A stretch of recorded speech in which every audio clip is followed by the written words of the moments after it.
time now for the first panel discussion of the event. Here to discuss data and storage trends and challenges are our esteemed panelists. Philip Reisner, CEO of Linbit, Olga Bukunina, SNIA Blockchain PWG Chair from ActionSpot, Krishna Kumar, Senior Cloud Architect at Accenture, Alex McDonald, the Chair at SNIA EMEA, and moderating the panel is none other than Anjaneya Reddy Chagam, Principal Engineer and Chief SDS Architect from Intel. Over to you, Reddy. Thanks, Anvit. So welcome to the Data and Storage Trends and Challenges panel. So we'll go round table, do the next level of intro from each one of the panelists so that you know exactly what they do, what their background is, and then we'll essentially start with a set of questions that the panelists can respond to. So let's start with Krishna. Go ahead, Krishna. Hello. I am Krishna Kumar. I am part of the Accenture North America Cloud Practice. Currently, I am working on two large projects. One is in the pharma industry. They have a set of files, and another one is the retail. They have another set of files. So we have a very interesting storage data management challenges. Prior to that, I was working with the Huawei Cloud, developed some open source products. Around 5 years, I was in Bangalore. And prior to that, I worked at HP, San Francisco Bay Area, around 15 years in HP Cloud, HP Enterprise Services, and things like that. I'm involved with lots of open source communities and other organizations. Currently, I'm a CMCF ambassador. Happy to be here. Thanks. Super. Thanks, Krishna. Olga? Hi, I'm Olga Bukunina. Nice to meet you. My background is hardware and software engineering. I started my career at IBM and then moved to AMCC, then Teledyne LeCroy and Viavi.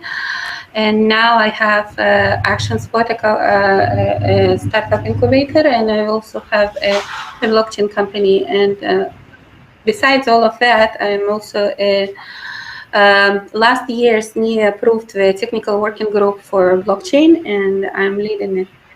So thank you for having me at SODA conference.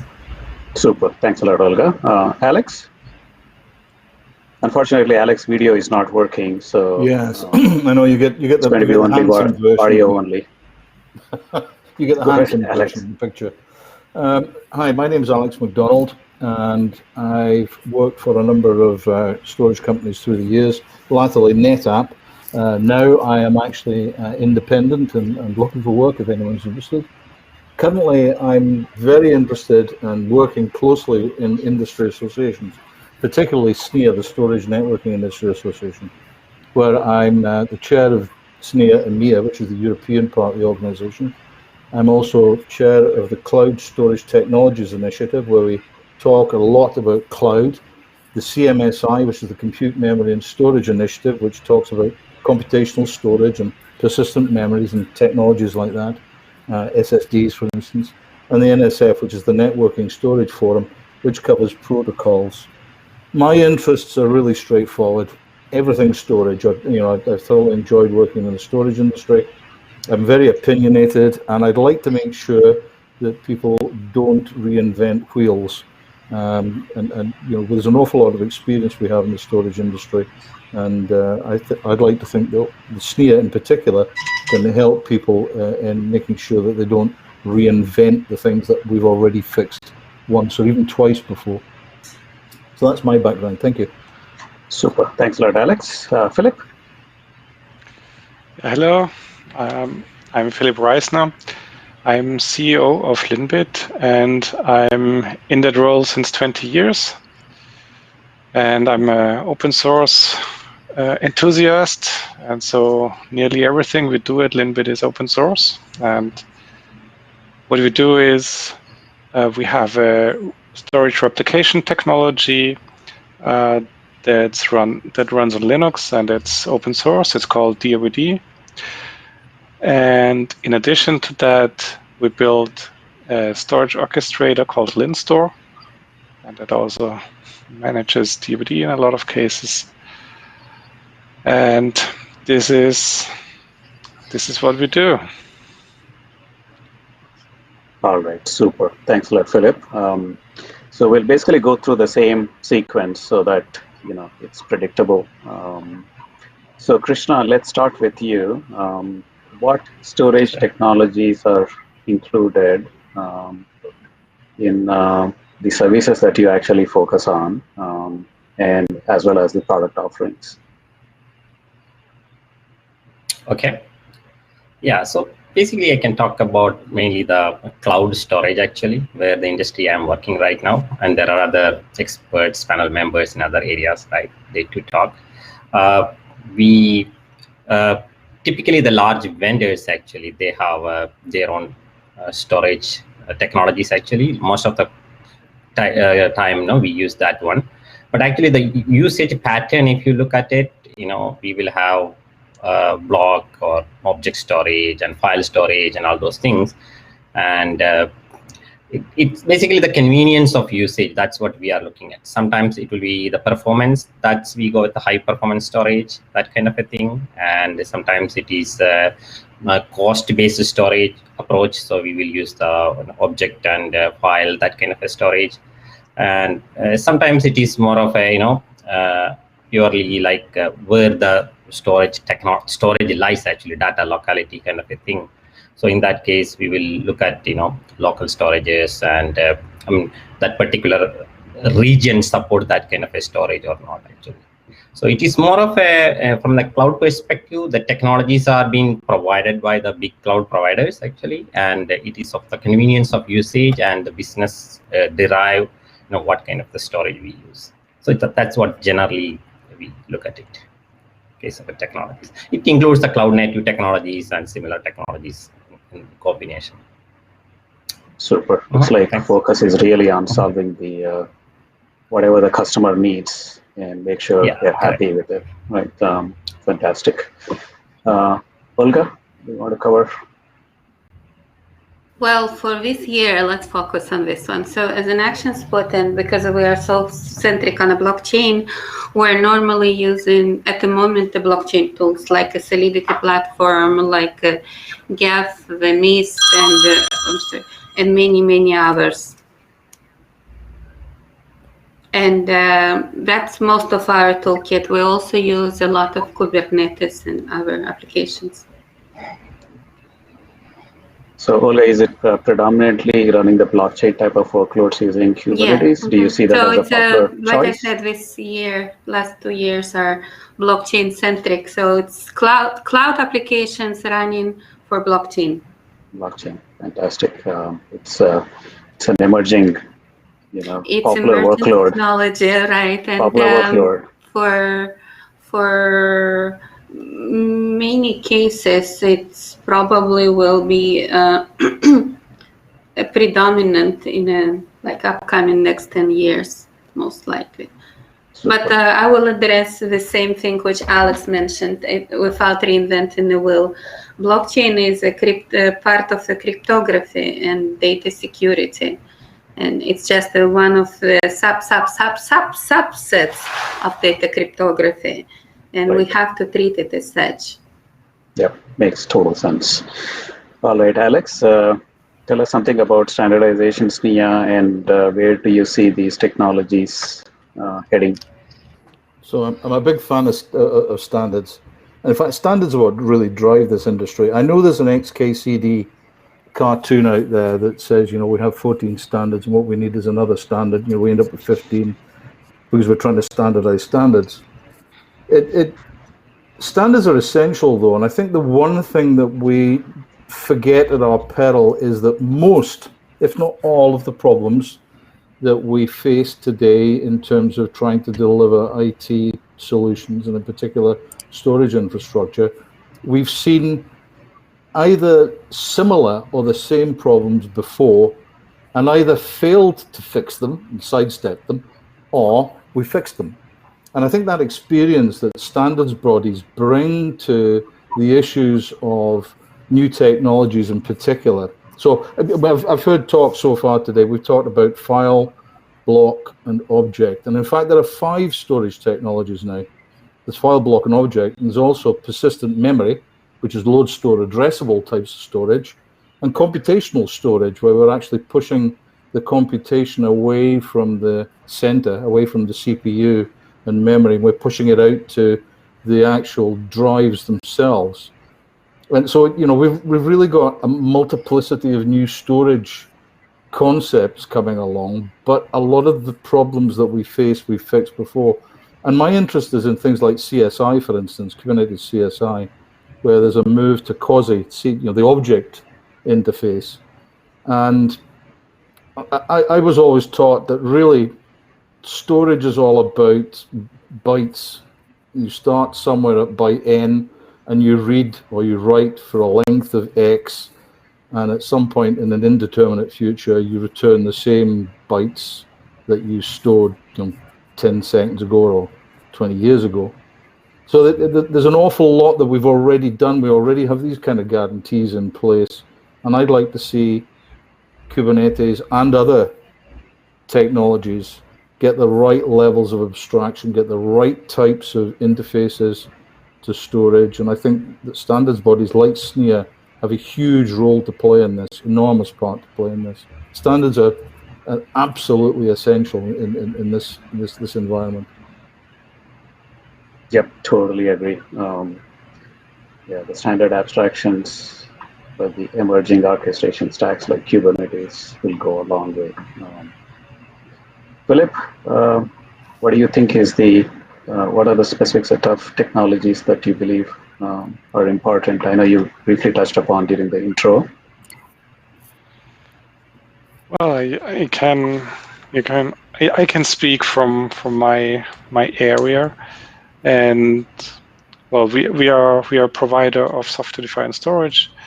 We are focused on block storage, but you know, it's easy to put a file system on top of it. So we have this whole integration with Kubernetes, a CSI driver, and integration with Kubernetes doesn't stop at a CSI driver. So I think the CSI is just let's say the basic level, and then on top of that, there are far more ways to integrate a storage solution with Kubernetes, like having a customer scheduler extension for Kubernetes and integration to the kubectl command, and so on. And nevertheless, I also think that, you know, OpenStack lost a lot of his hype, but still, you know, there are data centers built out there, and there is something that needs to run there, and I think OpenStack is not as much over as it looks like. So that is what I see from my perspective when it comes to these technologies. Nice, yeah. Yeah, OpenStack was the one that was very popular, but at the same time, while it may not be that attractive compared to the Kubernetes and cloud native and all the you know, the popularity, but there are lots of deployments in production with OpenStack, so we do have to pay attention to that. Right. We just can't ignore that fact. No, we cannot which is far more important. And virtual machines are not going away overnight, right? It will take probably 10 years or 20 years until everything is cloud native, as we call that today. Right. Yep. Absolutely right on the dot.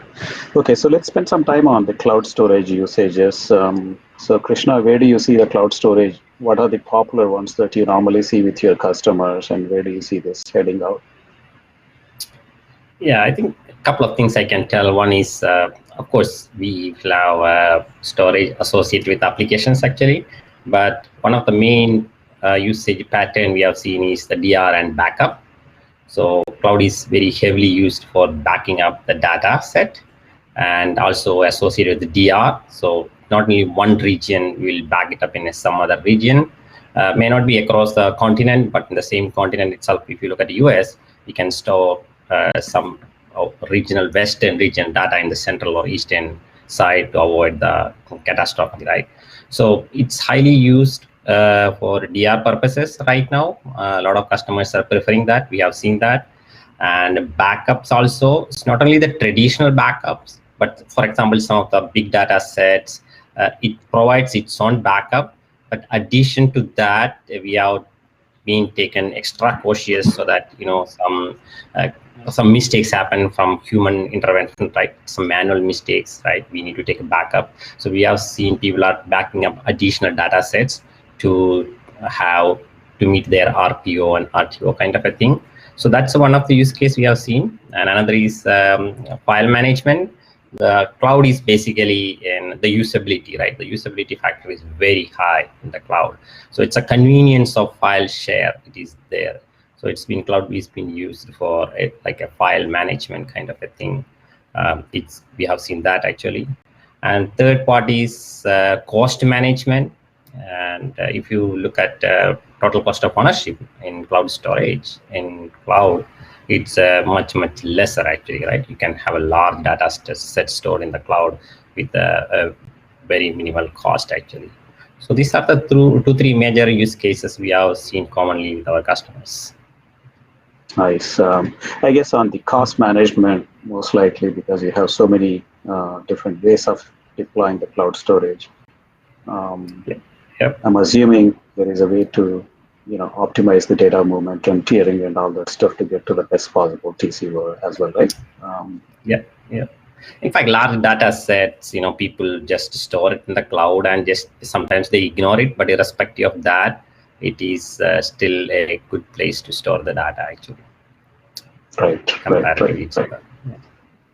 All right. So thanks, Krishna. So Olga, tell us more about blockchain storage and any usages on top of that. Where do you see the Right. So I will just trend? add to what Krishna was saying, and I'll focus the discussion on my comments on the blockchain, even though I fully agree with what the panelists are saying as well. So when it comes to blockchain, as you all know, the whole blockchain was based on cloud from the get-go. So it never used the on-site infrastructure. It was like Amazon Sidewalk is fully AWS based. Google applications is fully cloud-based. Ripple is fully cloud-based. And what it also does, in addition to that, if you look at what's happening right now in Asia in the fintech sector with the banks like HSBC, Bank of China, and others who are announcing that they're adopting the blockchain technology, especially China, who is working very closely with Alibaba and Tencent on these expansions. This is all cloud-based solutions, utilizing cloud running blockchain applications. That's how I should say it. And most of the applications at the moment are fintech-centric. It can be in a consulting space, it can be in a banking space, it can be in a government procurement base, and etc. Another example of the cloud-based applications in the blockchain would be what Dubai initiative was recently announced, like last week or week before last in Dubai. There was an announcement that there will be a government-funded initiative with all the government institutions of the United Emirates will be transferring to and utilizing the blockchain technology. And and they are opening up a lot of doors and financial support for the companies to bring over 300,000 technical workers to the Emirates. And if you look at the skill set of these people, the reason why I'm saying it is, it's mostly a knowledge of the infrastructure, data centers, cloud applications, blockchain, and etc. So all of that just great indicators of where we're moving towards. But I do have to say one comment that in some cases having a hybrid solutions makes more logical sense than having a pure cloud. In some cases, especially if it's a security concerns, having on-premises solutions is also important. So people need to kind of look at these solutions with the discrimination and understand what's needed and when. But to wrap up my answer is the blockchain technology per se is built on assumptions that it utilizes in cloud. So it utilizes the Dockers and Kubernetes and containers-based databases.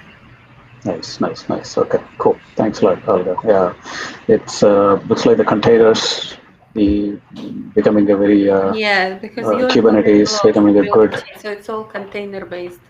Container-based solutions. Perfect. Alex, can you speak a little bit about how the storage usage is from your perspective? Where do you see the storage usages that are actually dominant and important? You showed us a graph yesterday. I don't know if you still got it, but it was a graph of what people are considering in their data centers over the next year, I think it was, or the storage technologies that we're going to be consuming. And I'd like to encourage everybody to stop, unless they're developers and they're actually intimately involved with storage down at the hardware level and perhaps the layer above that. I'd like people to stop obsessing about the difference between NVMe or SCSI. I'd like them to stop obsessing about the difference between file, block, and object. And I'd like people to just stop obsessing about storage full stop and to think about it in terms of data and what you intend doing with the data at the application layer. And then building your tools underneath that express that data properly to the application. I think we've got this terrible habit of thinking that simply because, for instance, we've had sort of POSIX semantics for doing file operations, open, read, write, close, being the typical ones that we're doing, that tends to be the way we need to think about all data access. And then object comes along and we get faintly surprised by the fact, the object storage doesn't work that way, and that we're doing puts and deletes and gets and there's different sets of operations, and it appears very confusing. I just want people to stop thinking about data that way entirely. I'd like them to think about data as literally streams of bytes, that the application is independent of the storage that's underneath it to the largest degree possible. And that means, to give you an example, let's take replication as an issue. Stop doing replication at the wrong level. And the wrong level may actually be, for instance, in the NoSQL database that you choose. Why let it replicate? It's a database, for goodness sakes. It shouldn't know anything about the underlying storage architecture or its frailties or its fragility or its lack of performance or whatever it might be. That needs to be dealt with at a layer below that. We need to get the levels of abstraction right. And I think we're making terrible mistakes when it comes to this sort of stuff, and that we're engineering in the wrong places. My feeling about this is that when you start looking at things like persistent memory, they appear so strange and novel that we have difficulty thinking of them in terms of storage, but that's in fact what persistent memory is. It's storage. And it's that old, I've said it for years, storage is all about, you give me a string of bytes, and at some indeterminate point in the future, I'll return you the same string of bytes, and with pretty reasonable performance. In fact, pick your performance. Do you want it in the hundreds of nanoseconds, or are you willing to wait a couple of seconds while I mount something that's perhaps in a remote geographic location? But that's not for the application to worry about. That's for the storage layer to worry about. And I think that kind of thing, the layers of abstraction have got slightly muddled. And I find that slightly disappointing, because I'm not a great believer in reinventing wheels, and we're in danger of doing that, I think, a lot of the time. Very well said, Alex. Yeah, focus on the applications, what data it uses, what's really needed from an application consumption perspective, and make sure the data services are actually abstracted to an extent where virtually all the workloads can benefit from. Perfectly makes sense. Philip, your thoughts? Well, we had to different statements that I try to remember what the question was. Yeah, it's mostly to do with the cloud storage usages. If you look at the little bit specific instantiations with your customers, which cloud storage usages are popular, what workloads do you believe are the right target points currently? Yeah, so when it comes to cloud storage, there are two roles we play in there.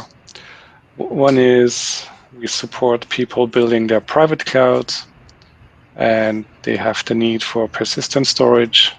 And as the storage devices people build into their machines, they might fail. So replication is always a topic to achieve the persistence of the data. So that's one aspect of it.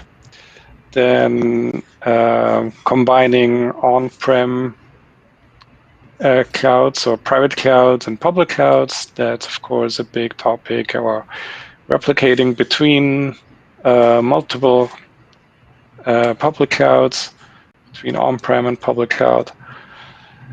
And a more recent aspect to all that is what's called the edge deployments.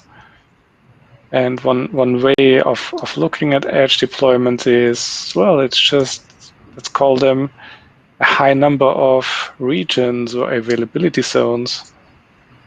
And for me, it feels like, okay, so far we managed our regions or availability zones more or less by hand, and now we need to step back and say, okay, now we have so many of those,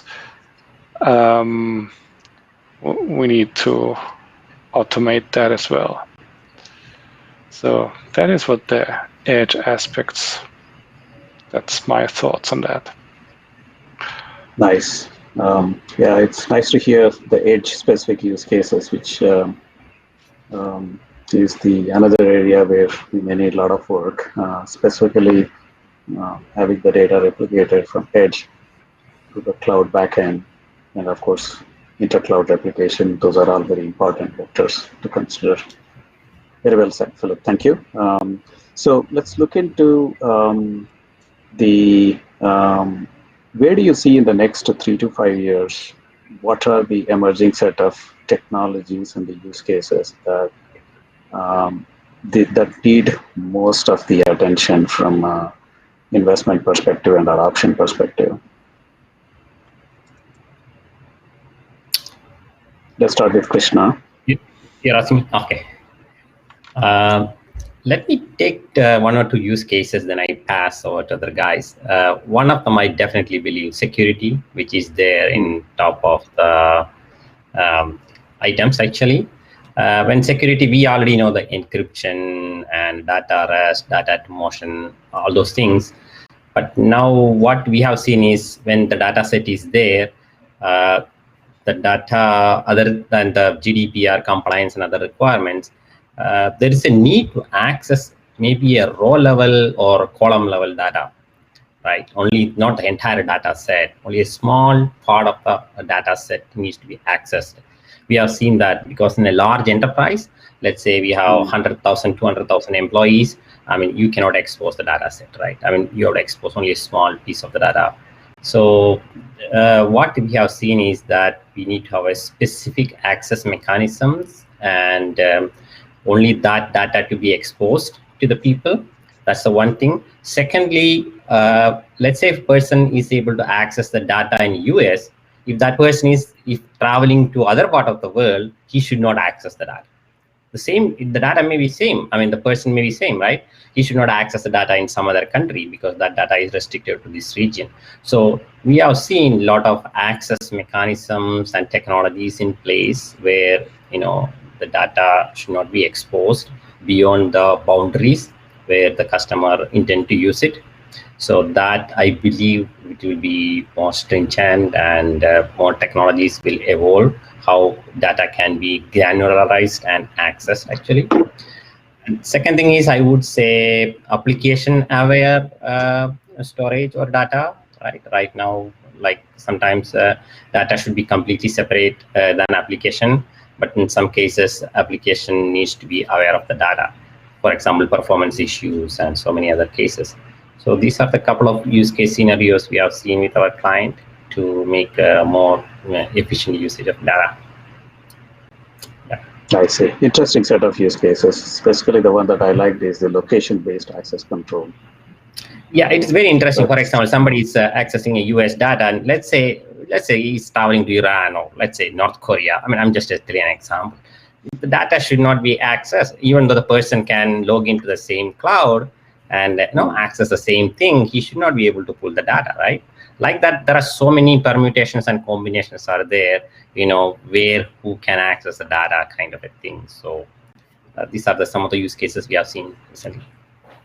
Perfect. Security, data, access controls, all that very interesting topics. Olga, where do you see I can give an example to Krishna's data sharing.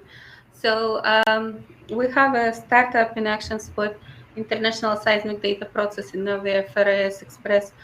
And the company has a contract which are collecting data for the oil and gas what they can by collecting data and doing a mathematical analysis using mathematical data algorithms, they can find and distinguish from the sensors data. They can tell you at what depth and at what layer and what size of the reservoir of oil, gas, or water you have. So talking about that, when they did a test in US, it was a US proprietary database because that's how the Department of Energy works.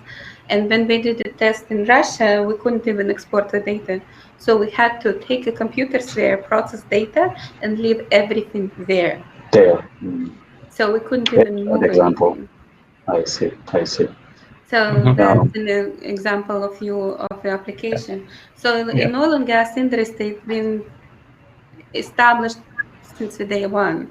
It's one of the oldest industries right now, and it's there. And the rules and regulations of each country, you cannot move the data across countries. Geofencing. Nice. It's quite interesting, and it's a pure cloud solution, but we cannot move the data. Yeah. There are a lot of third-party solutions people are using. Yeah, it's like it has to be. I know it's anti-intuitive. It's not that intuitive. The fact that you have the cloud storage, you can access anywhere. Yeah, but there is the security that we have to pay attention to. You just cut that with water. That's right. Yeah, excellent point. Alex, tell us something about standards. Is there anything you see in the next 3 to 5 years that needs to make traction?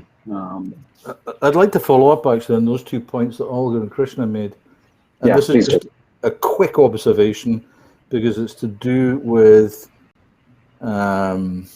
data privacy and the problem that we have if we start geotagging data or geolocating data or putting GPS coordinates in Ethernet packets so that we can actually work out where they came from or where they're going to.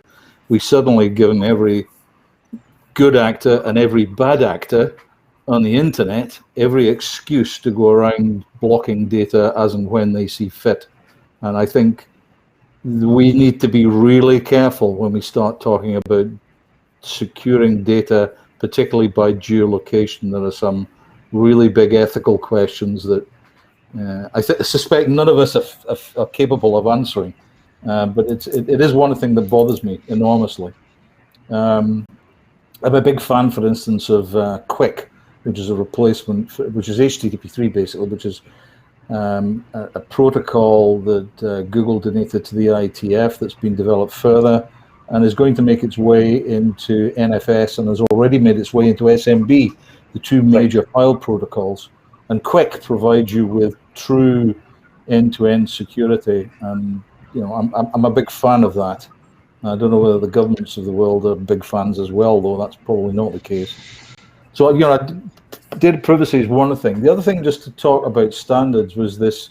I made mention in passing of there being 5 real protocols nowadays: file, block, object, persistent memory, and computational storage. And I think computational storage is an area where we're going to see a big change in the way we think about applications. and the way that applications access their data.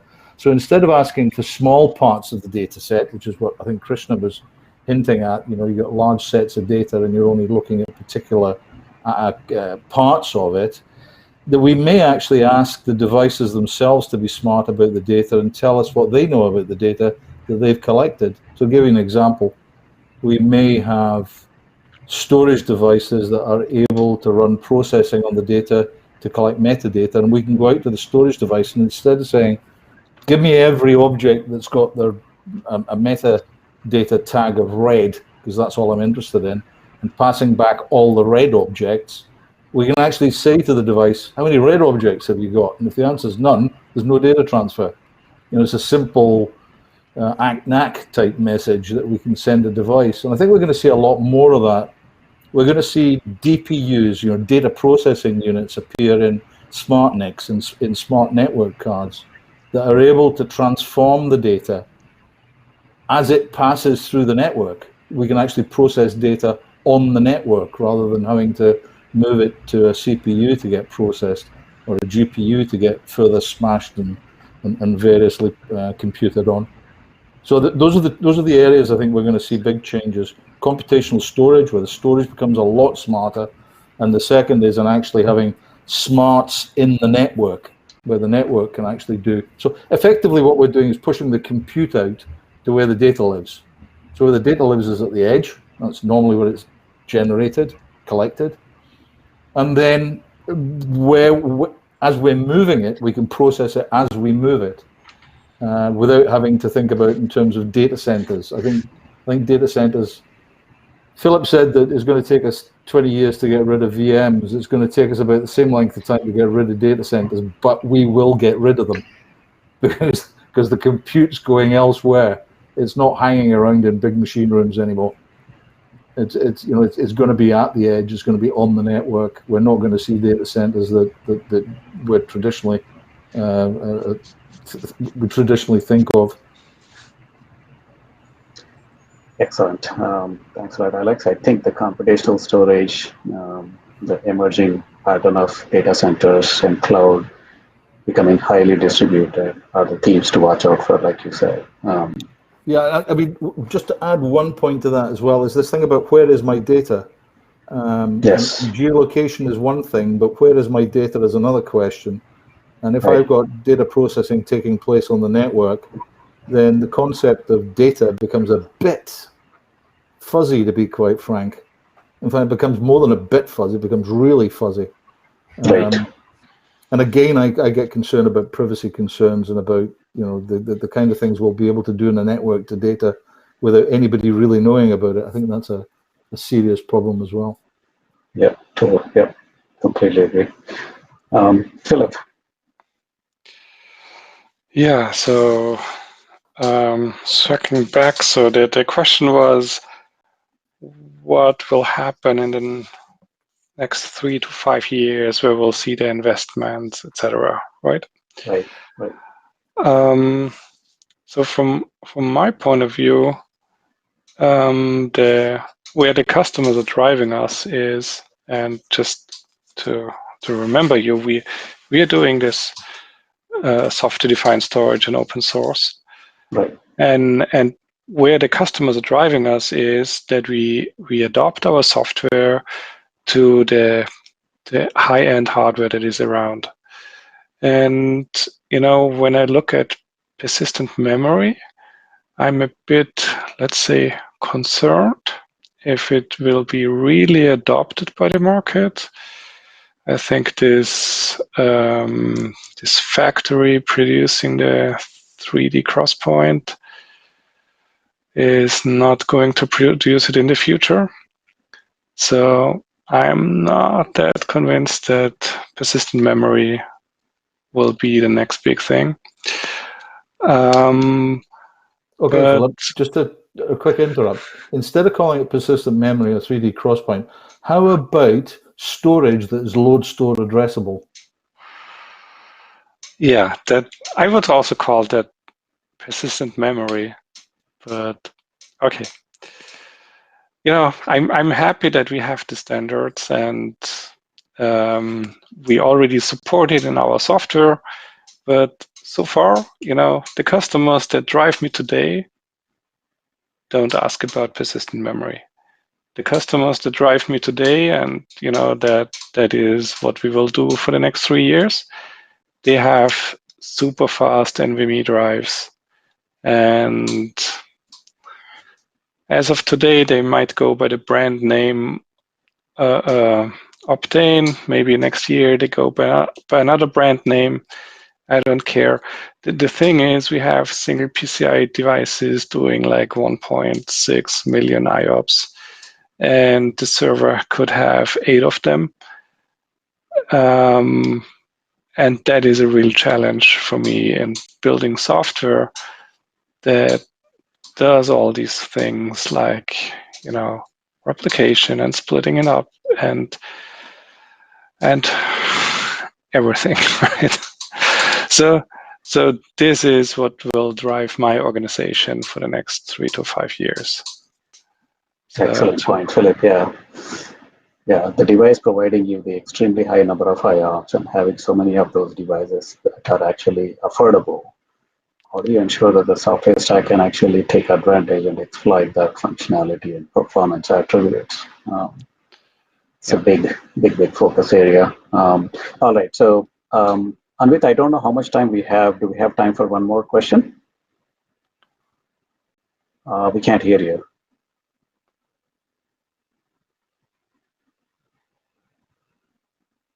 So I was saying we have about 4 minutes to go, so I would say 4 minutes, okay. Closing statements across the board. All right, okay.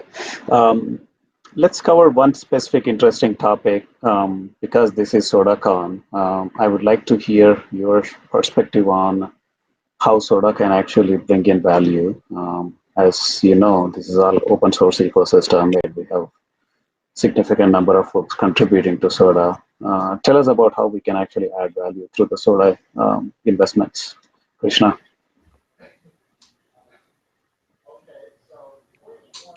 Krishna, you're on mute. You're on mute, Krishna. Okay. All right. You can hear me. Okay. Yep. Yeah. The question was more of what SODA Foundation will be beneficial, can do, right? Kind of. Yes. Yeah. Okay. Yeah. In the interest of time, I would say the open source is definitely the big thing, and I'd like to see the data interoperability in hybrid multi-cloud, so that you should be able to port the data from one place to another place, or you should be able to port, in fact, the storage technologies from one place to another place. So that is a big thing I believe SODA can give the people. Thanks. Super. Open source data and the focus around it is definitely the value add. Olga, what do you think? Well, I'll focus on a blockchain SNIA, right? So SODA and SNIA are strategic partners, and under SNIA technical work group, we're right now working on technical interoperability specifications, data storage centric. So we'd like to bring this specification to the SODA Foundation and bring it to the open source community to start with different projects and create a massive collaboration, because I truly believe that open source is the future. Well, it's a current, it's a future, it's basically here to stay. And having the foundation members and having new members in the foundation working on SNIA blockchain spec would be tremendous opportunity for all professional organizations. Excellent feedback. Yeah. Bringing in the standards into an implementation through the SODA Foundation efforts. Bringing the collaboration across the entire open source community. And it's like Philip says, I do believe in open source. Fantastic. And OpenStack, by the way, too. Oh, good. I think it's here to stay, no matter. It's just, it was overhyped. Now it's not so popular, but it's here to stay. It's not going to go away. It has its exactly. Uses. That's right. Alex, what do you think? How can we begin the value through the SODA Foundation efforts? Abstractions. I love abstractions. I think the idea of abstracting away things, particularly messy physical things, and giving them some nice, shiny, logical surfaces. And you know, I think that's a really good thing to do. And you know, if we're back in the days when we were actually, you know, writing blocks to devices and we had to understand every device and we need a driver for every device. The day when we've got a single driver for storage will be hurrah! You know, that's nirvana. Yeah, it won't come. It won't come. I know that. But if we can get closer to it, I like the idea of abstractions and standards and getting to these kind of levels. And open source is a good way of doing it, because I think having a large engineering team of thousands rather than small engineering teams of tens is always a much better way of going about developing these things. Yeah, absolutely. Your thoughts, Philip? Yeah, I mean, open source, and you know, when when I talk to prospects and they tell me, you know, we use Kubernetes and Kubernetes runs on Linux, and then they talk about different storage options where 9 out of 10 vendors are proprietary, you know, building proprietary appliances. I tell them, look, your operating system is open source, your workload orchestrated open source. Just stop thinking about these proprietary appliances. Your storage stack should be open source as well. And it's going to happen. Yeah, totally agree. Yeah, that's the reason why we are actually here today, trying to figure out the SODA Foundation is our standards and the open source abstraction layers, and open source is an abstraction layer, right? And then you have an application, so you can sell any application which is built on open source abstraction. Perfect. All right. I think we are almost out of time, so thanks to all the panelists. There has been quite a bit of work that went behind the scenes to get to this point. And of course, thanks to all the audience who, you know, spent some time tuning into this session. We appreciate and thank you. Thank you very much. We have one question which has come up. I think because we've had such a good discussion, it makes sense we have the question which has come up here. It's for Philip. For Philip, could you mention any mature tools for edge deployment? Sadmi wants to know.